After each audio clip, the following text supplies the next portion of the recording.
Media censorship has risen to new heights in Venezuela, with a record number of radio stations closed, even as the Venezuelan Journalists Association, CNP, documented marginally fewer physical attacks in the past 12 months. There is a policy of censorship, prosecution of the media. Although it is true that physical aggression against journalists decreased, we saw an increase in radio station closures from 4 in 2021 to 104 in 2022. The state communications regulator cited licensing breaches for many of the closures, and lawmakers in 2022 denied the action was related to the broadcaster's content. But Carlos Correa, director of the free expression nonprofit Espacio Público, says the moves appear to be part of a policy to limit independent media. This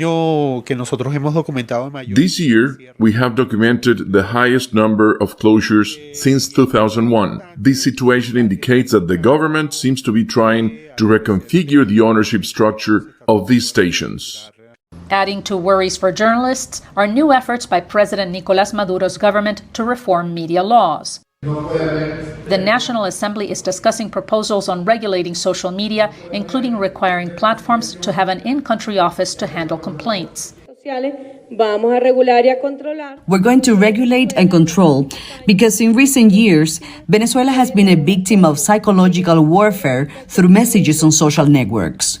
But reporters working in an already restrictive environment are wary of the plans. And Carlos Julio Rojas, an independent journalist and member of the National Press Workers Union, says pro-government supporters sometimes use social networks to generate smear campaigns against those in media.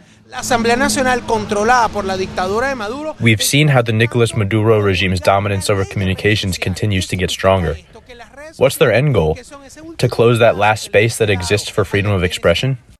If passed, the bill could add to Venezuela's already poor ranking on the Global Press Freedom Index, which measures the ability of journalists to work freely. The watchdog Reporters Without Borders says media there work in a restrictive environment with policies that threaten the full exercise of independent journalism. For Álvaro Algarra in Caracas, Venezuela, Veronica Villafañe, VOA News.